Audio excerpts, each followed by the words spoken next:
Good evening, good afternoon, good morning. Glad you could all be here. My name is Heng and today is Friday, September 12th. It's 7:30 p.m. here in Berkeley, California, and we are just about to begin our lectures on the picture biography of Master Empty Cloud. Boy, do we have some interesting stories for you all today. Looking forward to getting into them. And first of all, uh, I'm going to ring my handbell 3 times and going to make 3 half bows and invite you all to join if you care to do so. And then Sarah is going to request Dharma once we're done. All right, so please join me. Here we go. First bow, second bow, third bow.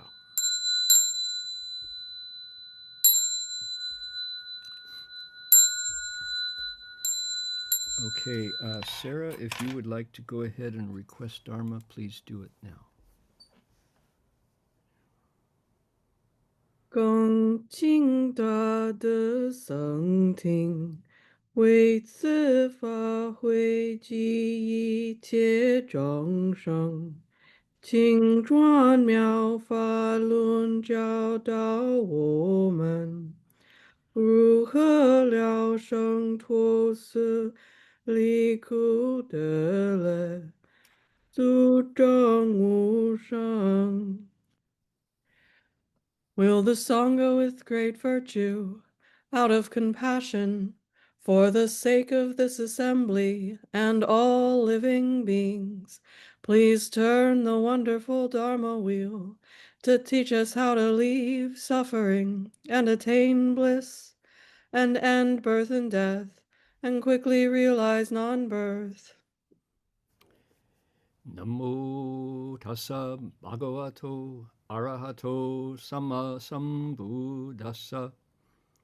Namo tassa bhagavato arahato samma sambuddhassa. Homage to the blessed, noble, and perfectly enlightened one. Homage to the blessed, noble, and perfectly enlightened one. Namo sadanto suchedoye alahari sanmyao sanputoshe. Namo saranto suteroye arahati samyao samputo 无上甚深微妙法，百千万劫难遭遇。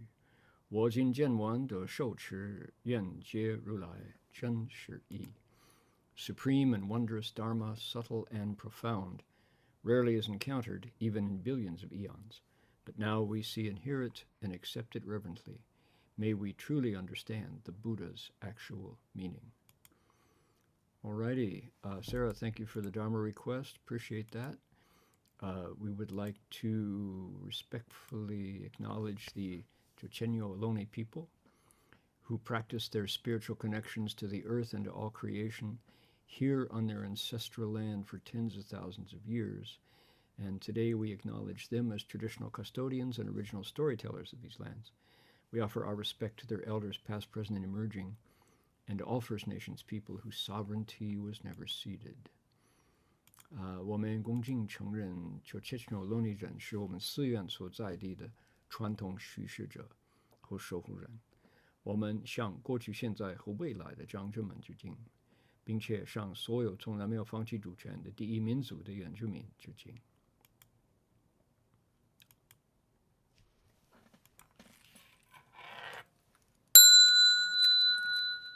Bell sound wide resounds throughout 100 million worlds. The Buddha's law is heard and spread all throughout the triple world.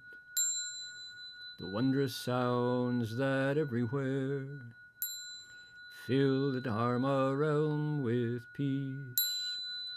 May those who hear it gain the strength to follow in faith the Buddha's path.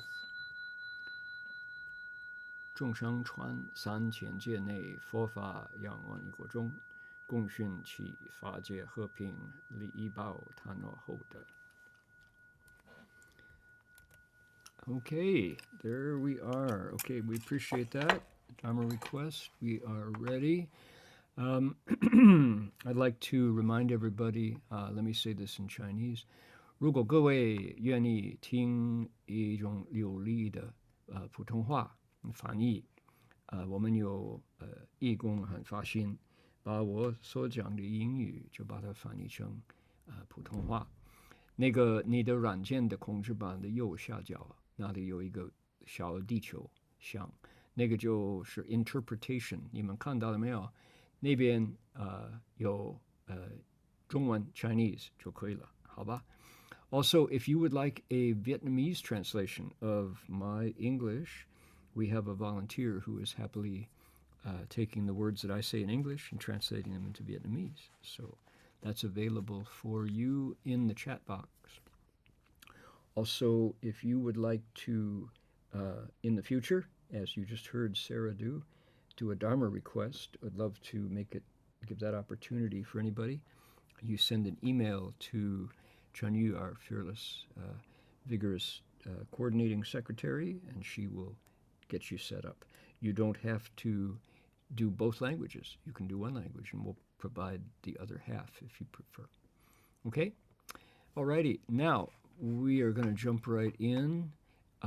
Our teacher, as you know, our grand teacher, Master Empty Cloud, has just been celebrated by the there we go by the emperor as a great hero, and provided him all kinds of dharma rewards to acknowledge the work that he has done, not only in saving the monasteries of Yunnan, particularly the monastery out at Chicken Foot Mountain, Jizushan, where Maitreya the Buddha is, but also they remember that when the Empress Dowager was fleeing Beijing for her life because of the Boxer Rebellion in China, Master Empty Cloud was right at their side all the way, every step, keeping them safe, praying for rain, doing all the good things that monks do for providing services for living beings. So because he was selfless and vigorous in doing that, they remembered and praised him for all of the good works. And so he continued to spread the Buddhist teachings. Okay, now here's what happens next. Where are we? We are in the year, let's see, 1907. He is 68 years old, and it's the 33rd year of the Guangxu reign period, right? It's just 4 years from the end of the imperial system in China. So here we go. I'll read the Chinese first. Are we ready? Here it is. 丁未68岁春，运经回山底下，接鼓山殿云，妙莲老人于正月在龟山圆寂。弓箭乘回山建塔，连立滂沱。4月10日进塔，8日晴，10日观身是数，络绎于道，供品百桌。上宫念便是真言时，忽起旋风，垂至空中，塔放霞光。Okay, did everybody get that much? So here's the English. The master was 68 years old in 1907. He was carrying the Tripitaka back to the mountain in Yunnan. He got to Xiamen, and he got a telegram from Gushan, Drum Mountain, that said Venerable Master Miaolian had passed away on Guishan in the first month of the year. So, what you do when you have a elder worthy monk, a real cultivator, is you know there's going to be sharira. So the master went back to build a memorial stupa for the Sharira. And it rained like crazy day after day. And the dedication of the stupa was planned for the 10th day of the 4th lunar month. And to everyone's surprise, on day number 8, the clouds cleared away, the sun came back out. On the 10th day, the officials, the scholars, and the citizens all came out in streams of travelers to the mountain in a continuous stream. It says, yeah, so just people just came pouring out because here not only do they remember the Venerable Miaolian, but more importantly, they are they want to see a Master Empty Cloud. So we have because you have this famous monk there to do the funeral session for the elder, his teacher, Master Miaolian. So of course everybody wanted to be there. So there were 100 tables of offerings. That means 10 people per table, 1,000 people. During the recitation of the food transforming mantra, Namo Sawa Danto Yedo Wado Judi Nan Sanboa Hong, guess what happened? A sudden whirlwind arose and carried all the offerings up into the air, and a multi-hued light was seen coming from the stupa. Oh yeah, that's called auspicious signs. And you think everybody was upset about having no food? You know what they got instead? They got a story. They were there. Or even if they weren't there, later on they could say, we were there, it was wonderful. Because these stories are like too good, especially for Buddhists who have a context. So here is the Sharira Pagoda. Here are the offerings up in the air, pears and tofu. Here are all the monks in their ceremonial robes. And everybody's going, wah. And a light came out of the stupa. Here's Shifu's verse. Xia guang guan ta, tou jiu xiao, zhan yang cheng tan, miao gong gao, gong bi hui si, pang to yu, gan ying dao jiao, bu cuo hao. Lights in rainbow hues came from the stupa, penetrating to the 9th heaven. Everyone lauded Master Miao's lofty conduct with songs of praise. The offering done, they returned to the temple, pelted by torrents of rain. The way and the response are intertwined and never off by a hair's breadth. Okay. Here you are. So, in this case, it's Master Empty Cloud's teacher, Miaolian Laoren, Lao Fa Shi, who himself is, a highly respected cultivator. And we're interested in the story of our teacher, but as we've learned, Master Empty Cloud's life was at this time of turbulent change in China. And so we get through looking at his stories, we get a perspective on the early 20th century, the late 19th century, early 20th century's history of China as well. So, as is our practice, we let Shifu's choice of stories and his very economical rendering of these events in Master Empty Cloud's life, we look back to Master Empty Cloud's own telling of these events in his Nianpu, in his autobiography, which is right here.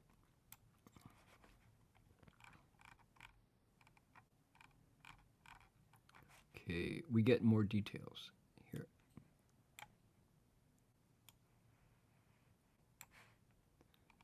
Okay, ready? Chun Zhengyue. It was the first month, spring, the first month of the spring. Lianjing Chujing, Yunjing Chujing. He's carrying the Tripitaka out of Beijing. Xian Zhi Hu, they first went to Shanghai, Zhi Aomen, Xiamen.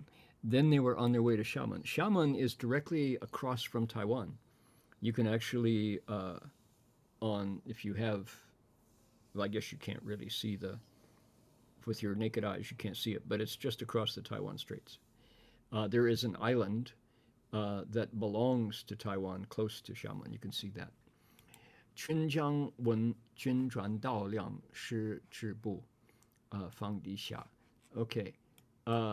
They were two monks. 全章文之转道量师安部. Everything was set up by two monks who they knew. 方之下. They got to Xiamen, 虎接古山来电, when a cable, a telegram, intercepted them. The cable came urgently from Gushan. It said, Venerable Master Miaolian has now entered the stillness, has now finished his life. He's now entered nirvana at Guishan, at Turtle Mountain. 世时厦门诸山长老僧众到古山参加老人土壁里. So everybody in the Buddhist world in that space, we didn't want to go away. There we go. Everybody who got the news, who was close, came to Guishan to take part in the funeral. 灵塔yi Gushan Shayan. They changed the location of his Sharira Pagoda to the lower hall at Drum Mountain. Drum Mountain, by the way, Gushan is a place where if you were a candidate to take the precepts, you wanted to be ordained, and you could go to Gushan, that was the place where, for hundreds and hundreds of years, considered the most auspicious place for a to be ordained. There was just the precepts there were the best, they said. 抽善后事后 抽善后事. They planned for a really wonderful funeral there. 我于虔诚赴古山. So I myself, says Master Cloud, returned to Gushan, 见他传命戒等事. So what did we do, he says? We built we built the stupa, and transmitted the precepts for the deceased. 有冥界的冥界. The 日夜忙碌. Boy, everybody was really busy running around. 至4月10日进塔. The Sharira doesn't say what it was, but they prepared on the 10th day of the 4th month. This is a lunar month. 当塔攻建后. So once the work on the stupa was done, 八月滂沱大雨. Guess what? Rain. Oh no, there's going to be this giant crowd, and it's raining. What do you do? What do you do? 中有之, everybody was really upset because why? The crowds are coming, and what if it's raining? They don't have canopies and things like that. 出八菩萨戒臂. So they transmitted. Now this could be, I think probably it's the Bhagwan Jie and the Pusa Jie. So we translated the Eightfold Precepts for laity, the Vegetarian Day precepts, and the Bodhisattva precepts. 天气晴. On that day, the skies cleared. 初九大庆, and there was no rain on the 9th. 是日观生时主来山注落一遇道. So the weather was okay to travel. So as Shifu's story said, the laity, the officials, the ordinary folks, all came in streamed out, filled the roads on the way to Guishan. 初时入塔时, when it was time to on the 10th, the day the ceremonies were to happen, when they opened the stupa, the auspicious time, 天平斋斋百桌, 100 tables of vegetarian food, the banquet was laid out. 大众诵经, everybody recited the sutras. 上供毕, when they were doing the meal offering ceremony, 念便是真言时, Namo Sawadanto Yedo, the wooden fish is thump thump thump thump thump, and the bells are ringing. Hu Yi Chen Xuan Feng. It says, this is the word, Long Jian Feng is the word for tornado. Not quite a tornado, but a whirlwind blew up. There was a whirlwind that suddenly came in. Jiangzhu Zai Pin. All of the offerings, Xuan Yu Kong Zhong, were blown into the heavens. Did it again. There we go. Ling Kang Ding Yi Dao Xia Guang. From the stupa where the Sharira were, this brilliant light burst forth. Zhi Guan Ta Ding, and shone up to the it went up, so the light particularly went up. Zhong Jie Zan Tan. Everyone was like, whoa, praising. It's like, wow. Li Bi, when the ceremony was over, Hui Si You Da Pang To Yu. We all went back to the monastery. The rain fell again. Qi Lingu Yi Ban Ruta. Half of his Sharira were sent into the stupa. Yi Ban Yun Nanyang Ji Lo Si Gongyang. The other half were sent to Penang to Ji Lo Si, which, as those of you who know, was not Master Empty Cloud's favorite place. Because why? Well, he nearly died there. He was almost murdered by some demonic obstacle that arose. A doctor who was going to perform surgery on him while he was still alive.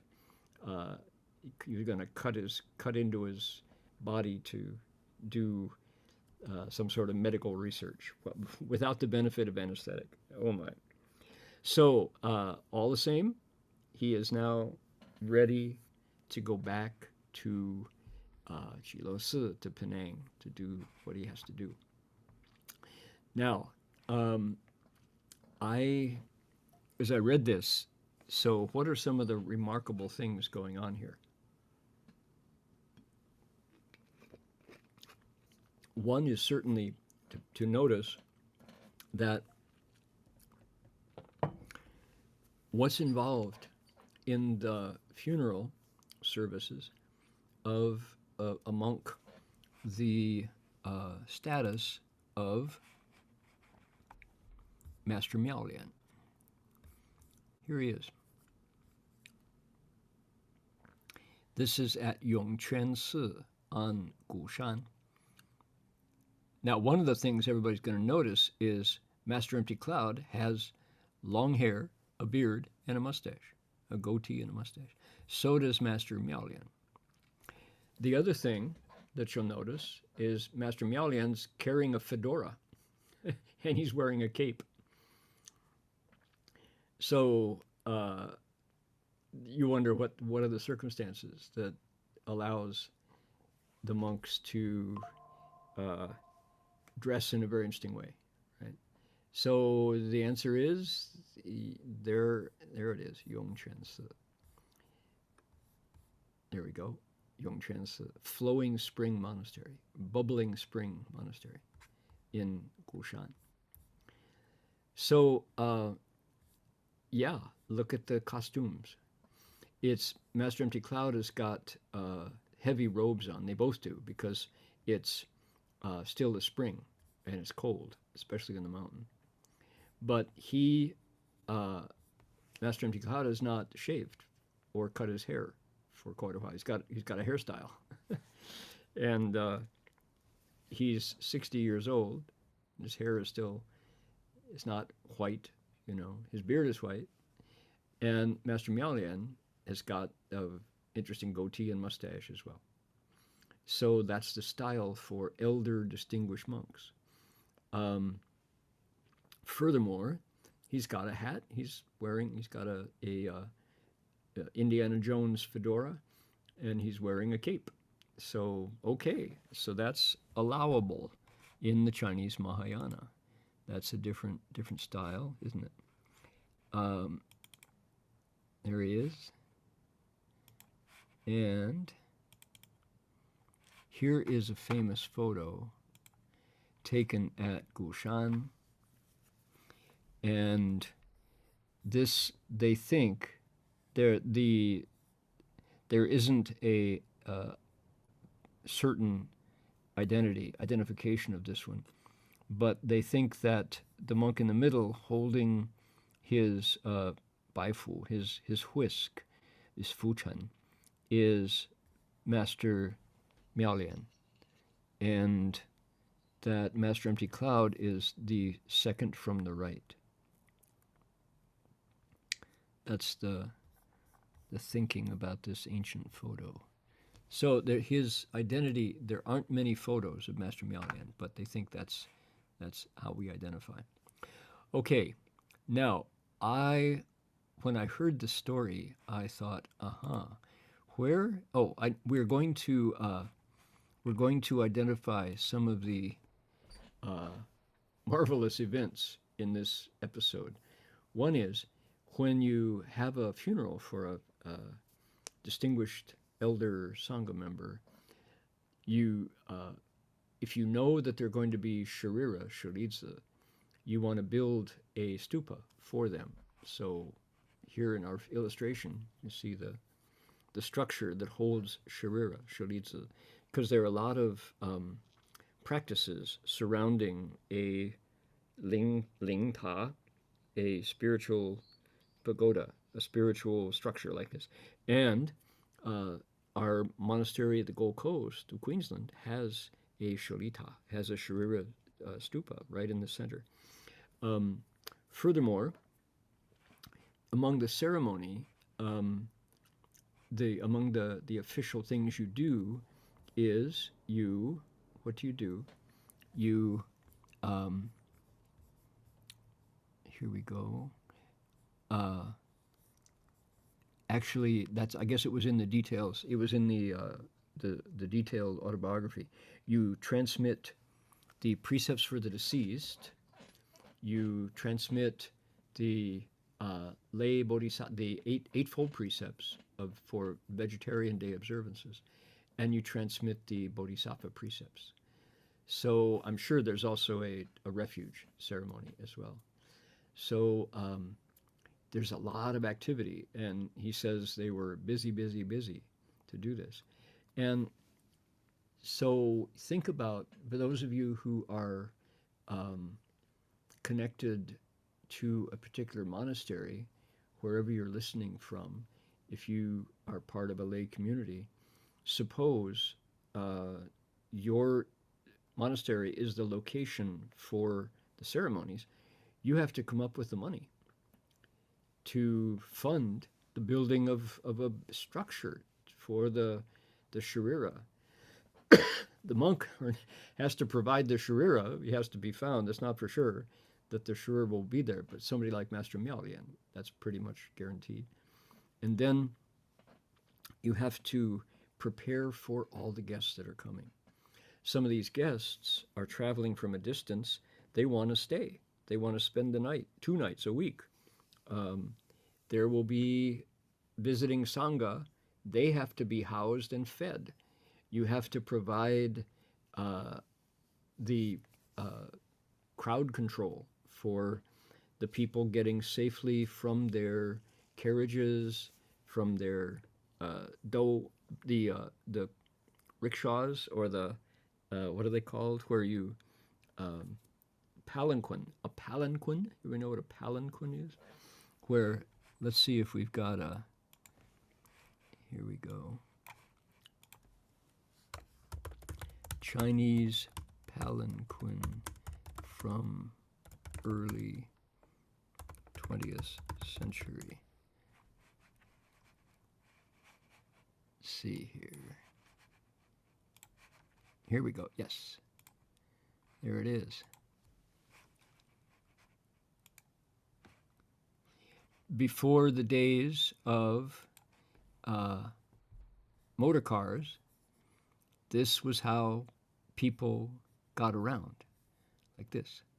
A sedan chair, palanquin. There it is. Here they are. These are fancy ones.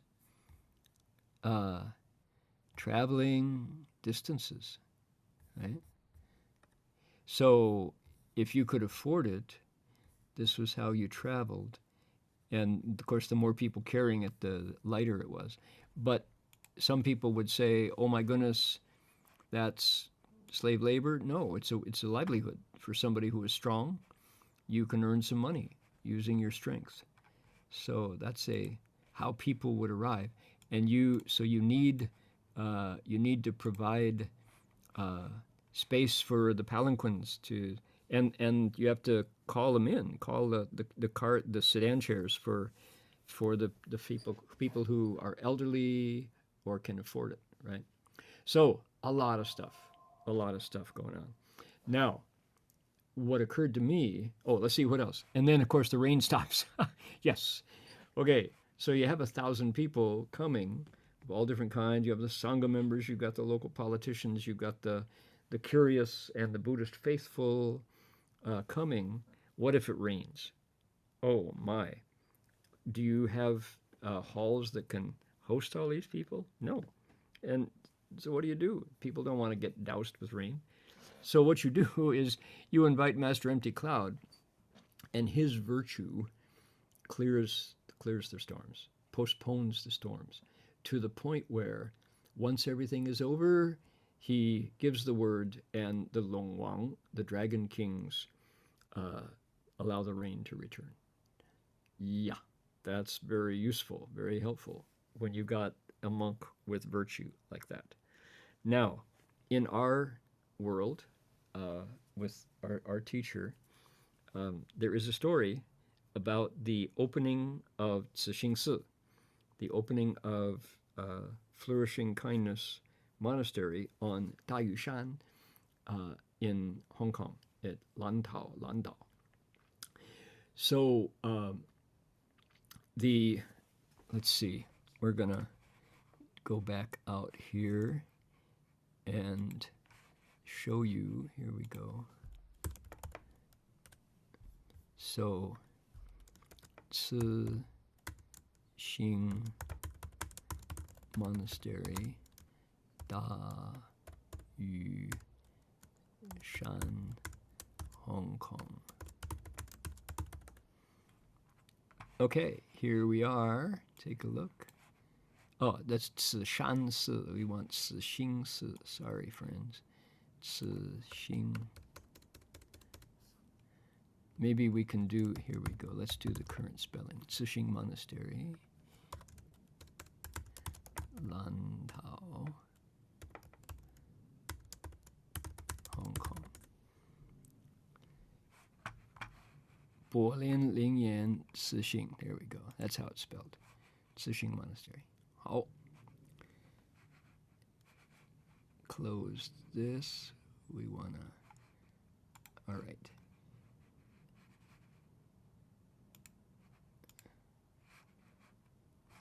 I wonder if they have Shifu's. There it is. If they have Shifu's dragon. So, okay. Here we are. And I want the map. We'll close this. Okay. Cixing 1 for Zhongshan Cixing Si. Here we go. Okay, it's gonna, let's see, why is it so, we want to get rid of that, please.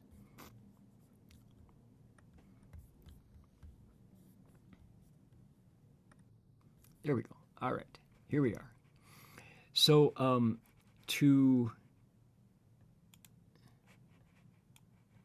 this is Dayushan, and here we are. Cixing Si, right there. Here it is. One more time. Okay, Cixing Si. To see it in terms of Hong Kong, here is Hong Kong. Here is Hong Kong Island. Jiulong is here. Now, the point of my showing you this is when Shifu came to Hong Kong, Master Shenhua, in 1949, bit by bit, he found out about this monastery that was abandoned way out on Dayushan. Hong Kong, as people know, is made up of the Xinjie, the New Territories, Hong Kong, Jiulong, 9 Dragons, which is connected to the mainland, and then the island of Hong Kong, Daiyushan. Furthermore, there's lots of smaller islands that are all part of the greater Hong Kong. And then you can see Shenzhen and China, and then Guangzhou and Guangdong and Fujian, all these other places.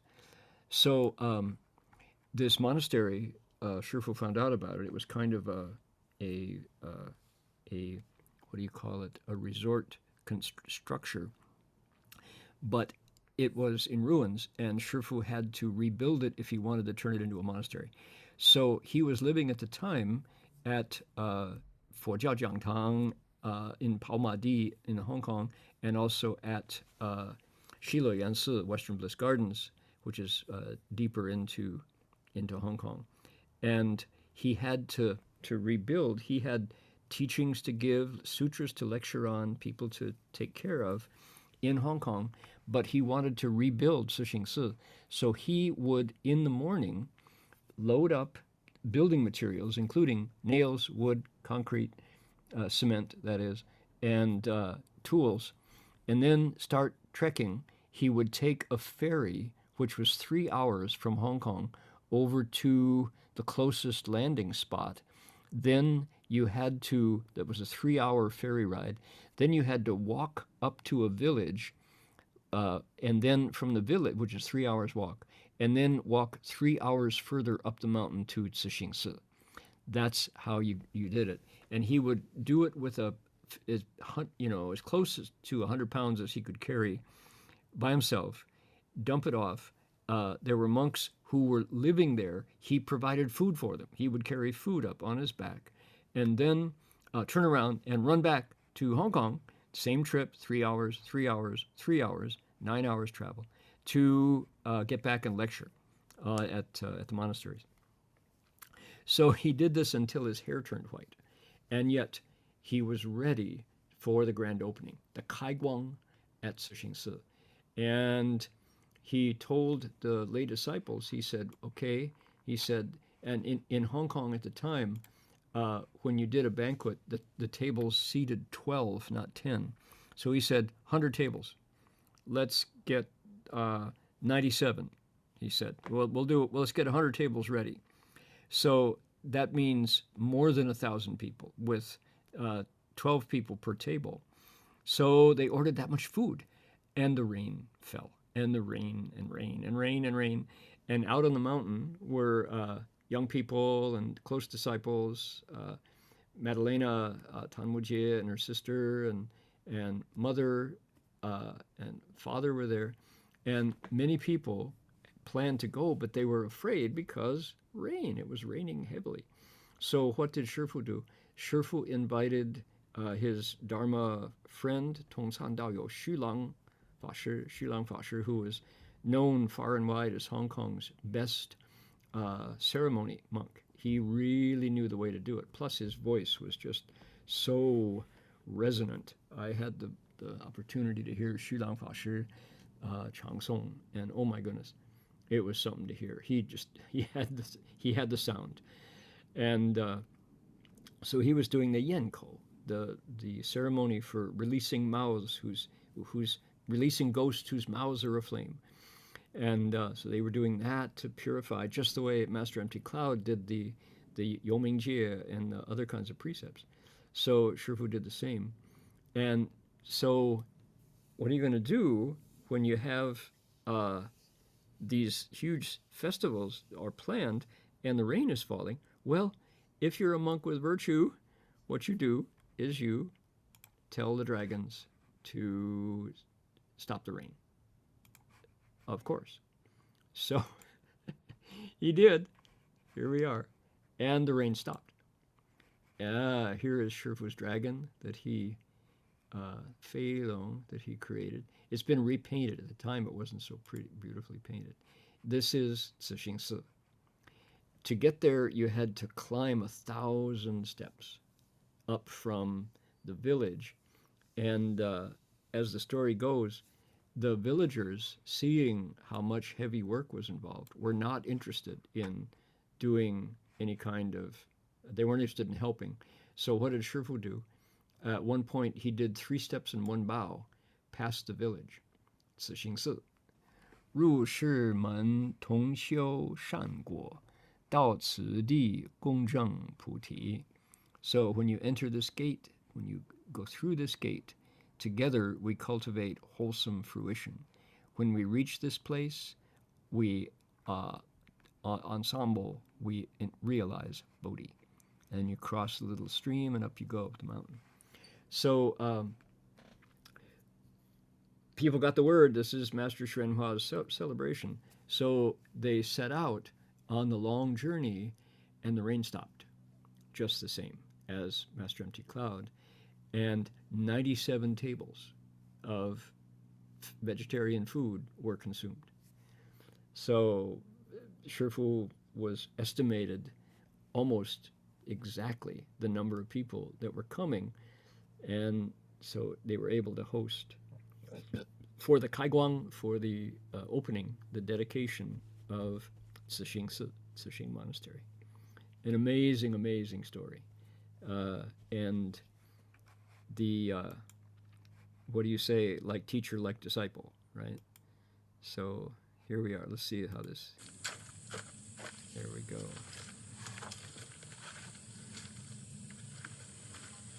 Yes, indeed. Okay.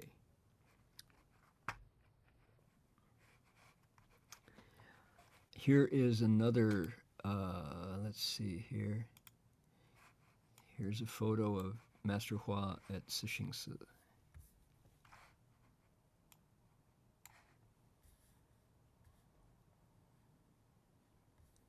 Pretty awesome. This is, here it is. Right. Okay, well, we're gonna go here. There we are.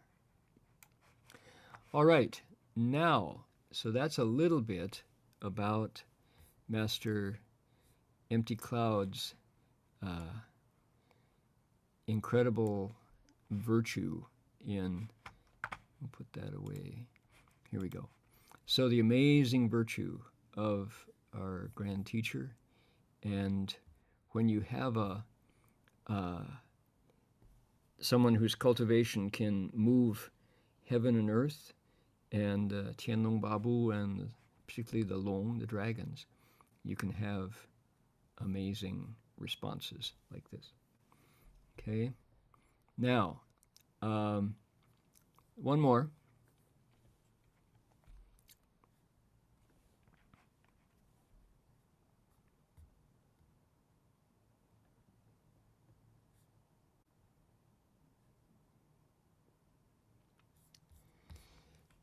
Let's see here.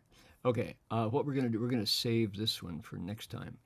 And just want to catch everybody up. I will be traveling in, let's see, Friday, Saturday, Sunday, Monday. In 4 days, I'll be heading back down under to Australia.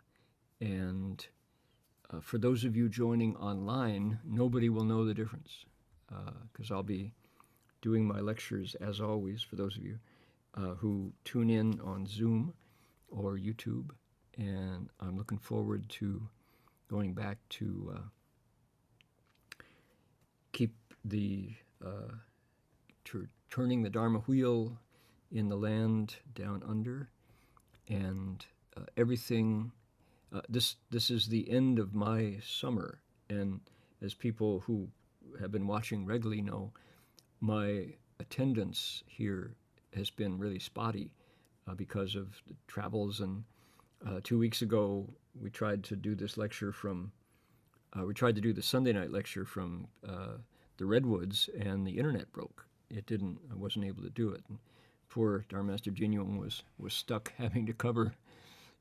That's really not a comfortable situation when you have 90 people listening in and there's no lecture. So come up with something. So the other reality was I was traveling from the East Coast and Buddha Root Farm up in Oregon and such. So starting from next week, my sutra lectures should be much more regular, and this series will continue unchanged. For those listening in now at the Gold Coast, I understand today we have a lot of Dharma friends from a local Sri Lankan temple, and we hope that I get to see everybody face to face soon, get to meet everyone. And it's 12:30. The lecture series begins at 12:30. So I'm looking forward to that. Tomorrow night will be, tomorrow we're celebrating Ulambana here at Berkeley Monastery, because we've had a long week plus a few days of retreats at Redwood Vihara. So we haven't, pretty much everybody else has done their Ulambana already, but ours is delayed a bit because of our schedule of events. So tomorrow is our day for doing the ceremony and telling the stories.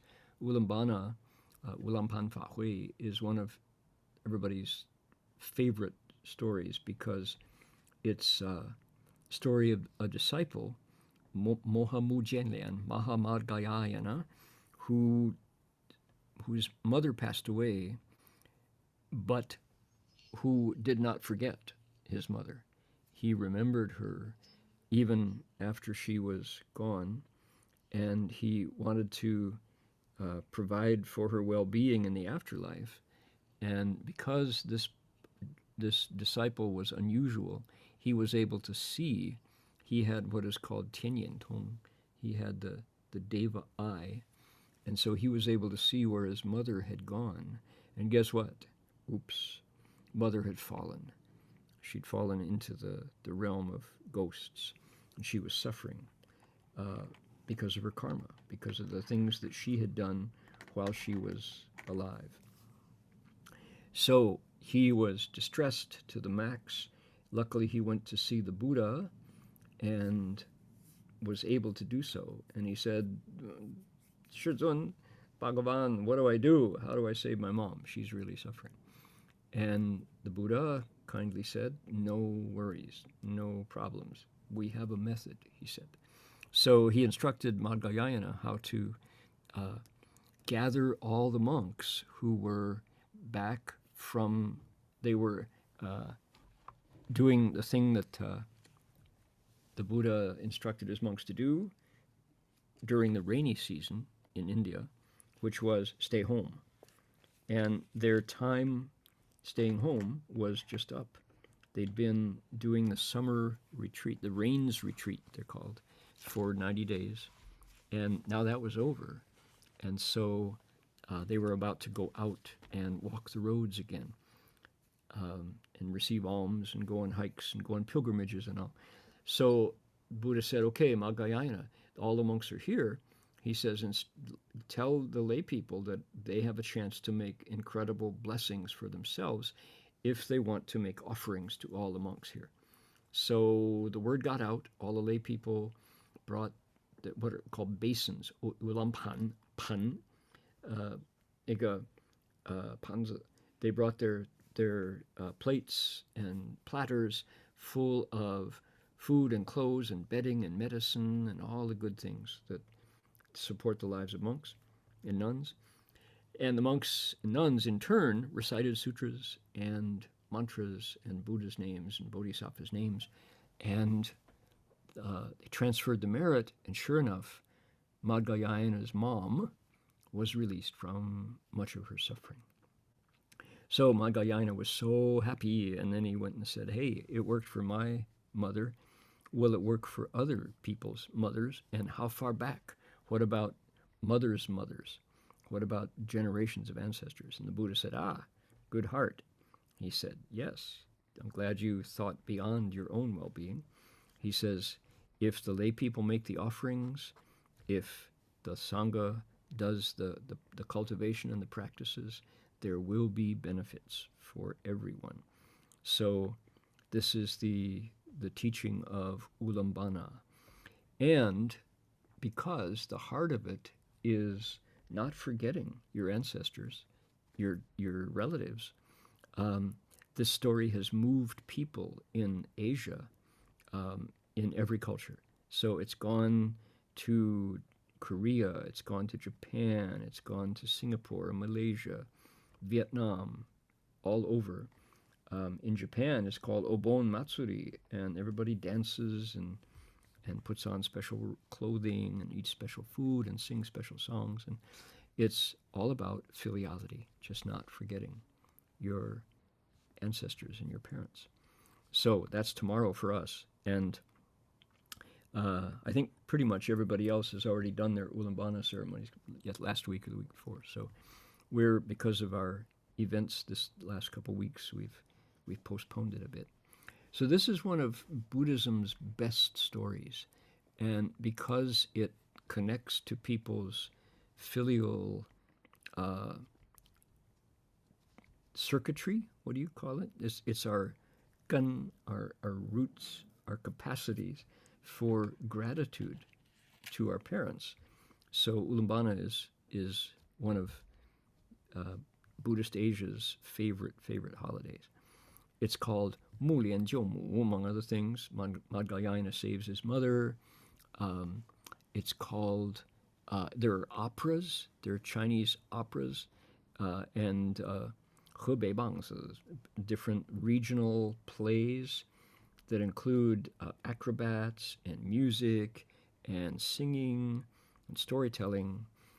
All these wonderful things are prompted by Madhyayana's kindness towards his mother. So it really hits the right note in Buddhist Asia. So that's coming up. Ulaanbaatar. We get all these wonderful Sanskrit words. Ulaanbaatar, which means 解导宣. It means rescuing those who are hanging upside down, because that's the image of the ghosts in the hells, one of the kinds of punishments they experience. So Madhyayana is quite the hero of the culture, even though you might not even know it. But it's an epic story. So that's coming up, and then I will be on my way, leaving Berkeley for a while, and yet everything else continues just the same as always. Okay, so glad that you were able to be with me today. Let's see here, we've got some storytellers. Tomorrow there's going to be, along with it, it looks, I'm thinking maybe Brian and I will be able to do our interview live, possibly, since I didn't realize when we scheduled for tomorrow that there's going to be such a crowd, but maybe we can do it with an audience. That might be even more fun. Look at all the good friends here. So glad you could all be with me and we could all join in together. 那么多佛友啊，非常非常欢迎啊，高兴各位能来参加了啊。那么下个礼拜一样的，我就自己变成出发点，那个就说那个奖金的地方我换了，上班球换了下班球。I'll be switching tomorrow, next week from the upper hemisphere down to the lower hemisphere, the other half of the planet. It's going to go back to spring, from autumn to spring. So somebody said, oh, you just follow the seasons, huh? No, not exactly. That's just how it works out. All right.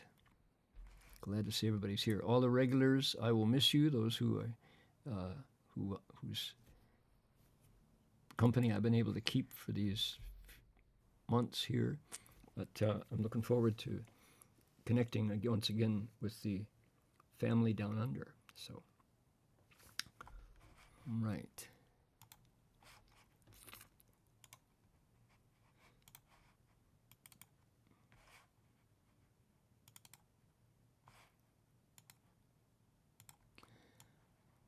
People know that the United States is going through some very traumatic times.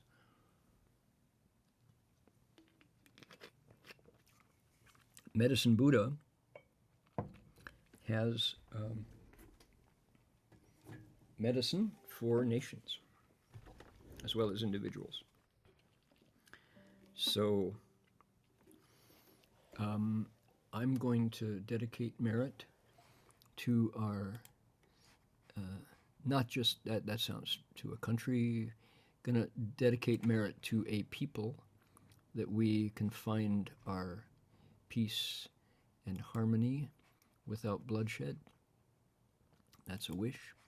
And may all countries everywhere that are experiencing trying times, may they also find their balance so that the citizens can expand their minds and find ways to live in harmony with each other so that all species, not just the human species, can flourish in peace. All right?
We can bow to Guanyin together.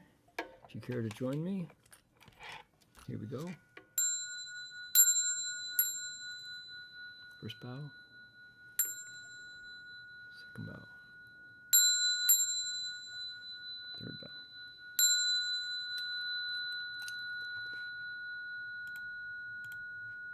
bow. Bow in respect to the Venerable Master.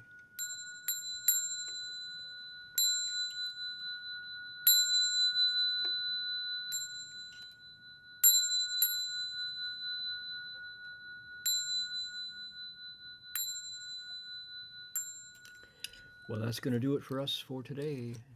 See you all next week, everyone. Hope you're well. Give your friends a pat on the back or a hug or Buddhist hugs, however you do it. See you soon. Amitofo. Bye now.